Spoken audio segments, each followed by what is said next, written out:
인생론 특강. 미국 동북부의 매사추세츠주 찰스 강변에 위치한 하버드 대학 1636년에 세워져서 1776년에 시작된 미국의 역사보다 더 오래된 역사를 가졌다고 하네. 시간은 너무 빨리 흘러가 버리고 깨달음은 한 발짝 늦게 올 때가 많다는 것이야. 이 책을 통해서 자신의 마음을 두드리는 하나의 지혜라도 얻을 수 있다면 엄청난 시간의 퇴적층에서 보석을 발견하는 것과 같다고 하네. 자기 내면의 진실한 소리를 들으라고 해. 거미 한 마리가 큰 비 때문에 거미줄에서 떨어졌다지. 거미는 열심히 벽을 기어 올라서 거미줄에 올라가려고 했지만 축축해진 벽의 어느 부분점에서 떨어지고 다시 올라가서 또 다시 떨어지고 이렇게 반복 떨어지는 것을 본 세 사람의 반응이야. 당신은 어디쯤인지 생각해 보라는 것이지. 첫 번째 사람은 내 인생도 이 거미와 같군. 온종일 바쁘게 일하지만 아무것도 이룬 게 없으니. 두 번째 사람, 어리석은 거미네. 바로 옆에 젖지 않은 곳이 있으니 거리로 가면 될 것을. 나는 어떤 일을 하더라도 저렇게 어리석은 짓은 하지 말아야지. 세 번째 사람, 몇 번이나 떨어져도 포기할 줄 모르네. 나도 시련에 굴하지 않는 강한 자가 되리라 했다는 거야. 보물도 잘못된 자리에 놓이면 쓰레기라는 것, 기차는 철로 위에서만 달릴 수 있다는 것, 물고기가 푸른 하늘에 환상을 품을 수 없고 하늘을 나는 새가 바다에 미련을 둘 수 없다는 것. 그렇지만 아무도 가지 않은 길을 가라고 해. 맨 처음 바닷길을 먹은 사람이 누굴까? 정말 대단한 사람이라고 하네. 이 세상에 정해진 성공 공식이란 존재하지 않는다는 것이야. 성공으로 향하는 수천만 가지의 길이 있고 그 길은 서로 현저하게 다르다는 것이지. 무슨 일을 하든지 낡은 틀에 매달리거나 답습하지 말라고 하네. 인생은 흘러가는 것이 아니라 채워지는 것이라는 말도 새롭네. 당신이 바쁘거나 말거나 시간은 서두르지 않고 여유를 부리지도 않고 그저 우리 곁을 지나간다는 것이야. 시간은 인간이 가진 첫 번째 자원이고 공평하게 주어지는 매일 24시간. 문제는 얼마나 소중하게 여기고 그렇게 사용하는가에 달려 있다는 것이지. 다른 사람의 성공을 부러워하면서 숨겨진 노력을 소홀히 하지 말라는 것이야. 나아가는 자가 있고 물러나는 자가 있다고 하지. 경험은 일종의 재산이고 고통도 마찬가지라고 해. 여러 사람의 예가 있네. 미국의 유명한 흑인 카메라맨인 케니는 태어났을 때부터 하반신이 없었다고 해. 그리고 빌리 조엘이라는 사람, 빈곤한 가정에서 태어나서 일찍이 학업을 포기해야 했다고 해. 생계를 위해서 뉴욕의 싸구려 술집에서 피아노를 치면서 돈을 벌었지만 자살을 결심하고 길을 가던 중에 길을 잘못 들어서 우연히 병원으로 들어가게 되었다고 해. 그래서 만난 의사 선생님과 대화 중에 깨달음을 얻었고 다시 새 삶을 시작했다고 하네. 1968년 그 해의 그래미 시상식에서 최우수 레코드상을 받았다는 것이야. 이 세상에 태어난 것은 반드시 그 쓸모가 있기 때문이라고 말하고 있어. 인생이 나무라면 꿈은 나뭇가지. 행동이 있어야만 비로소 과실을 맺을 수 있고 나무가 자라는 데에는 뜨거운 햇살도 필요하고 눈, 비바람도 필요하다는 것이야.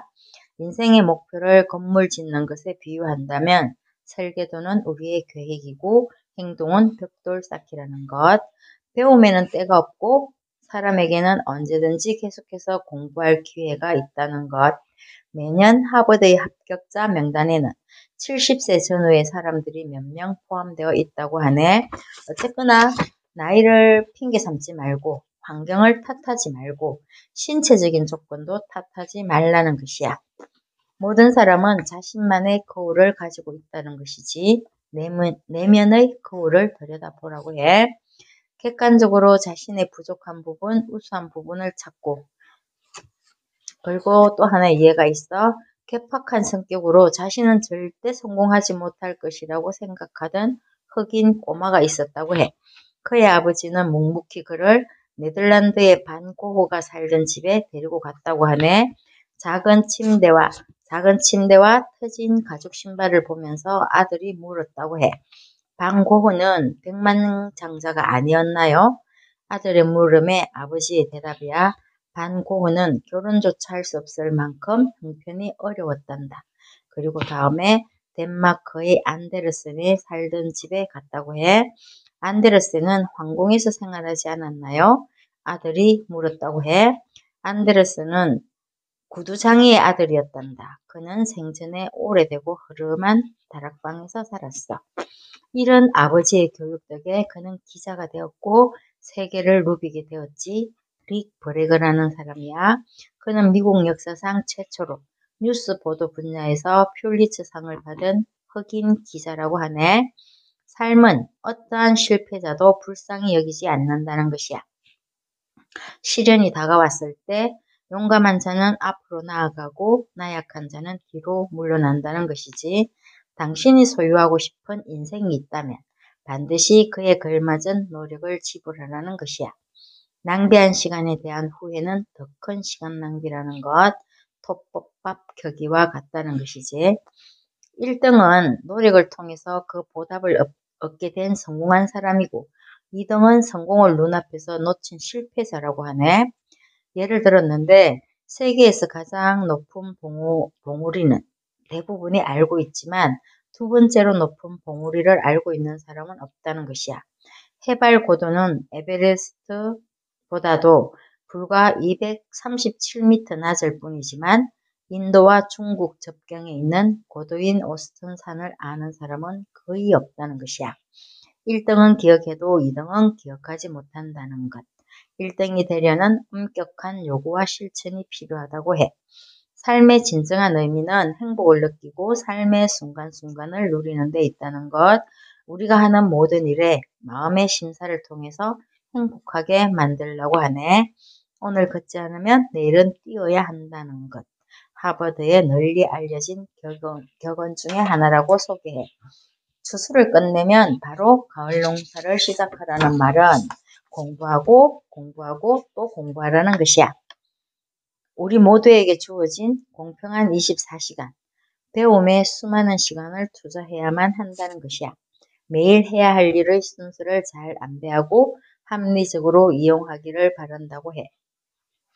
자기 자신을 안다는 것, 자각한다는 것이야 지혜라는 것이고, 자신의 소질, 잠재력, 장점, 결점, 경험, 모든 기본 요소를 정확히 아는 것과 동시에 사회생활과 삶에서 맡은 역할과 명확한 위치를 파악하는 것이 필요하다는 것이야.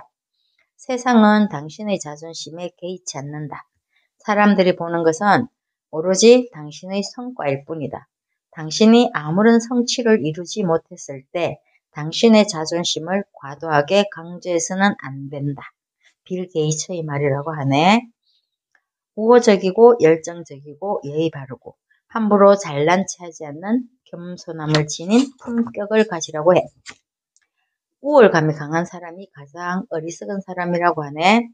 하루하루는 완전히 독립된 오늘, 최단 시간에 오늘 할 일을 완성하는 것이 중요하다는 것이야. 내일은 어차피 예측할 수 없는 미지의 날이니까 걱정을 말라고 해. 내일이 염려할 것이니까. 우리는 오늘이라는 편도 열차에 타서 갈 길이 바쁜 나그네라는 것이야. 대서양을 건너는 매우 큰 외항선을 탄 교수님의 이야기가 있어. 그는 조종실에서 선장이 가볍게 버튼을 누르는 것을 보았다고 해. 그러자 배는 경쾌하게 움직이기 시작했고 배 전체는 독립된 방수 격창으로 변했다는 것이야.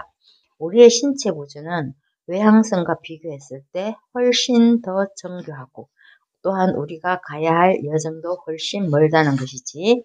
어떤 때든지 자신의 몸을 잘 관리하고 그 배처럼 절대적인 독립을 유지해야지 비로소 안전한 여정을 보장받을 수 있다는 것이야.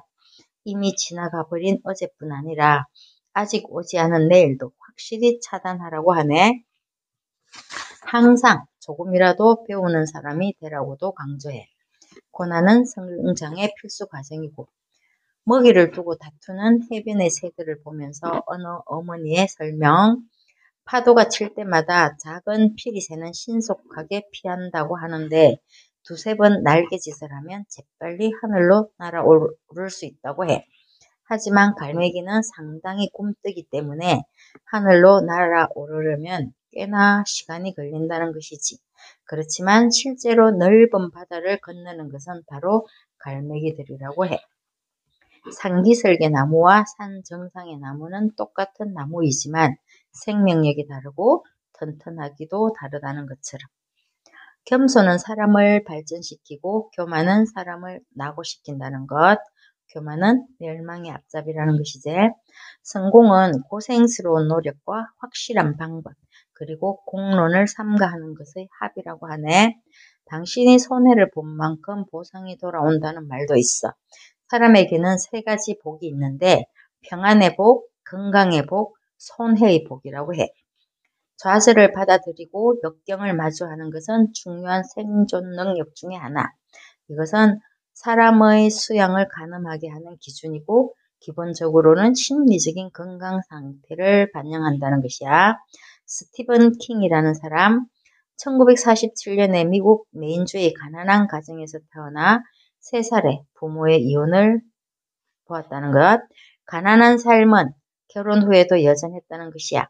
습작을 좋아하는 그는 아내의 권유로 글쓰기를 시작했지만 거듭되는 원고에 대한 거절에 낙담을 하고 1973년 봄에는 글쓰기에 필요한 종이와 잉크를 사기도 힘들었다고 해. 그래서 그는 모든 것을 포기하고 조용히 서재를 정리하고 원고조차 쓰레기통에 버렸다는데 아내가 그 원고를 꺼냈다는 것이지. 현명한 아내의 고집과 신뢰로 다시 시작했고 후에 그는 뉴욕타임스에서 공포소설의 대가로 선정되고 전 세계적으로 가장 사랑받고 영향력을 끼치는 소설가가 되었다고 해. 삶이 힘들어도 조금만 더 가보자고 강조하네. 삶의 약자는 오늘 할 일을 내일로 미루는 사람. 오늘 일을 반드시 오늘 끝내는 좋은 습관을 가지라고 해. 하버드의 이념 중 하나가 오늘 일은 오늘 하고 절대 내일로 미루지 말라는 것이라고 하네. 그렇기 때문에 하버드 출신의 많은 사람이 성공의 최전선에 서 있다는 것이야. 자신에게 맞는 것이 세상에서 가장 좋은 것이라고 해. 자신에게 맞는 신발을 신으라고 하지. 과거는 결국 지금이 되었고 미래는 지금으로부터 시작되는 것. 성공하는 사람은 단지 자신을 믿고 자신이 하는 모든 것을 긍정하는 평범한 사람이라는 것이야. 절대 자기 자신을 싼 값에 팔아서는 안 된다고 해. 인생 여정에는 다양한 슬픔이 있지만 슬픔은 잠시 찾아왔다가 떠나가는 손님이라고 하네. 우리 삶의 주인은 즐거움이고 고통조차 직시하는 삶의 강자가 되라는 것이야. 24세의 차 사고로 휠체어에 의지해서 살았지만 사고 후에 14년 동안 2,000권에 달하는 다양한 책을 읽으며 강연을 다니고 나중에는 국회의원이 된 존의 이야기가 있어. 미국 캘리포니아주의 유명 약품 대리상이었던 헤이시라는 사람 역시 차 사고로 휠체어 생활을 했지만 장애인 경기에 참여하기도 하고 심리치료소에서 카운슬러로 일했다는 것이야. 내게 소중한 것이 무엇인지 아는가 묻네. 만 개의 생각보다 하나의 행동이 나를 만든다는 것을 기억하라는 것이야. 모터사이클 경기에서 2등을 하고 기뻐 돌아온 아들에게 한 엄마의 말이 반성이 되네. 너는 1등이 될 수 있었어. 다른 사람이 할 수 있다면 너도 당연히 할 수 있고 너의 실력은 1등보다 조금 더 뒤처지지 않거든. 절대 다른 사람의 뒤에 서면 안 된다. 나는 항상 2등도 족하다고 했거든. 삶은 럭비 경기와도 같아서 그 원칙은 골라인을 향해서 뛰어가는 것뿐이라고 루스벨트의 말이라고 해. 완벽을 추구하면 손안의 진주를 잃게 된다는 말도 있네. 완벽을 추구하는 것과 성공의 기회는 반비례한다는 말도 있어. 완벽 추구는 심리적 압박이 크고 초조감, 실망감, 억압감 등이 생기기 쉽다는 것이지. 불완전함은 인생의 일부이고 완벽이란 인간의 마음속에 존재하는 하나의 허상이라고 해. 하루하루를 충실하게 보내고 가장 진실한 자신이 되기 위해 노력하라는 것이야. 흐르는 시간의 물결 속에서 누군가는 시냇물을 따라 흐르고 누군가는 망망대해를 향하지만 자신이 원하는 바가 있다면 그걸로 족하다는 것이지. 항상 불평을 늘어놓는 딸에게 요리사인 아버지가 가르쳐 주는 것이야. 냄비 3개를 불 위에 올려놓고 각각의 냄비에 당근, 달걀, 커피가루를 넣고 강한 불로 끓였지. 당근과 달걀과 커피가루의 변화를 생각해 보라는 것이야. 강한 불은 역경이나 공경이지만 재료에 따라서 상태가 달라진다는 것이지. 당신은 어떤 모습으로 설 것인지 생각하라는 것이야. 하버드대 교수의 행복의 비결을 말하네. 첫 번째가 내면의 생각을, 내면의 열정을 따르라는 것. 세월은 피부를 주름지게 하지만 열정을 잃어버리면 영혼의 주름이 생긴다는 말. 친구들과 함께 보내는 시간을 늘리라고 해. 실패를 배워라. 성공에는 지름길이 없다는 것. 자기 자신을 받아들여라. 흐린 날도 있고 맑은 날도 있음이니. 삶을 간소화하라. 마음의 휴식을 말한다고 해. 규칙적인 운동, 수면은 가장 좋은 약이고, 그리고 베풀면서 살고 용기를 가지라고 해. 살아가면서 마주하는 공경에 대처하는 의연함이 필요하다는 것. 감사를 표현하고 실패도 배우라. 고통은 작은 에피소드에 불과하다는 것이야. 모든 경험은 하나의 단련이라는 것. 가진 것도 없으면서 모든 것을 내려놓았다고 말하지 말라는 것. 하늘의 시련을 견딘 사람이 강자이고 사람들의 질투를 받지 않는 사람이 평범한 사람이라는 것이야.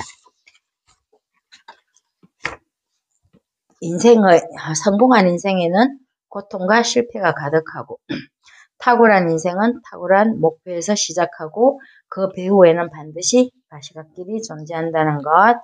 비틀거리면서 그런 말을 배워서 우아하게 걷는 것처럼 무수한 실패의 경험은 필요하다는 것이야.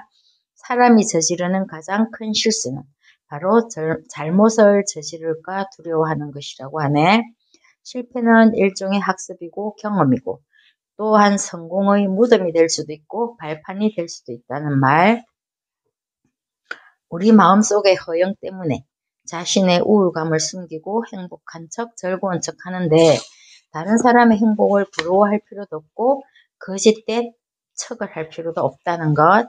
행복이란 그 누구도 아닌 우리 자신의 일이기 때문에 평생 목공일을 하다가 은퇴를 앞둔 목수에게 사장이 마지막으로 집 한 채를 지어달라고 부탁했고 그는 집을 지었다고 해.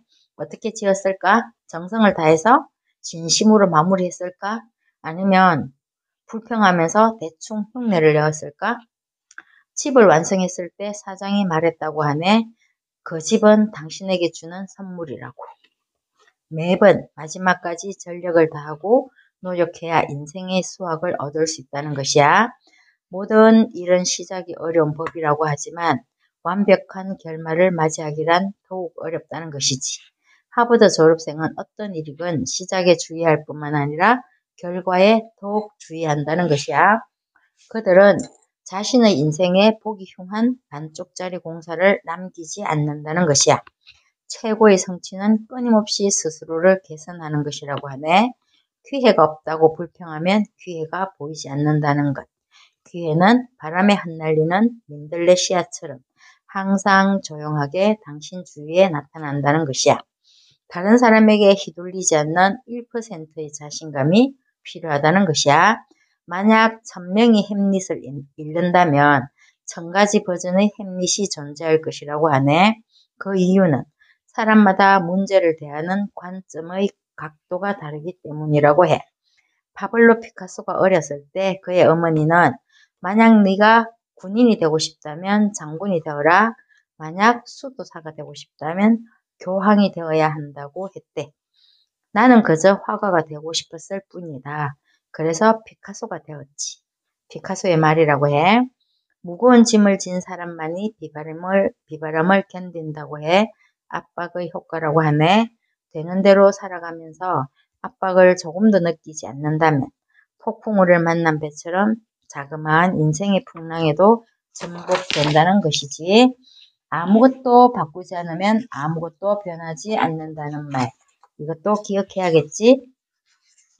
에슬론 왕구회사 이사장이 어느 날 교회를 산책하다가 곤충을 가지고 노는 아이들을 만났다고 해. 그 곤충은 지저분하고 못생겼는데도 그것을 잠시도 손에서 놓지 않는 아이들을 보고 못생긴 왕구를 개발해서 신속하게 시장을 장악했고 막대한 성공을 거두었다고 해. 프랑스의 유명한 소프라노 마디 메스플레라는 사람, 굉장히 넓고 아름다운 숲을 소유하고 있었지. 그곳에 입산 금지, 개인 소유지입니다. 라는 편말은 전혀 효과가 없었다는 것이야. 그래서 편말을 바꾸었다고 하지. 이 숲에서 독사에 물린 분들은 15km 떨어진 곳에 있는 병원을 이용해야 합니다. 차를 타고 가면 30분 정도 걸립니다. 라고 표지판을 세웠더니 아무도 들어가지 않더라고 해. 매우 유서 깊은 커터 호텔이 있지. 새로운 엘리베이터를 설치하기 위해서 전국의 인류 건축가와 기사를 초청했고 풍부한 경험을 가진 그들이 며칠 동안 토론을 거친 후에 결론을 내렸는데 6개월의 영업 정지가 필요하다는 것이었어. 경제적 손실이 너무 컸기 때문에 다른 방법을 찾고자 했지만 모두 안 된다는 것이었지. 그런데 한 청소부가 제안을 했다는 것이야.